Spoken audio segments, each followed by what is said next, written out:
খাদ্য অধিদপ্তরের উপখাদ্য পরিদর্শক 2021 সালের এক্সামের যে কোশ্চেনটা ছিল সেটা হলো, প্রথম প্রশ্ন ছিল নীল অপরাজিতা উপন্যাসটির রচয়িতাকে। উপন্যাসটির রচয়িতা ছিল হুমায়ুন আহমেদ। সবকটা জানালা খুলে দাও না গানটির সুরকারকে।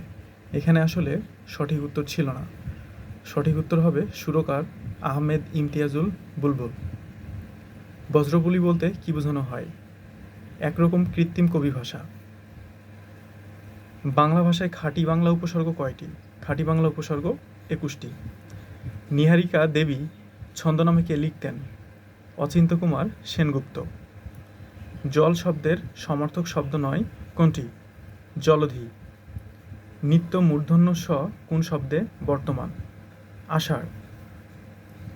খণ্ডপ্রলয় বাগধারাটির অর্থ কী? বাগধারাটির অর্থ হলো ভীষণ গণ্ডগোল।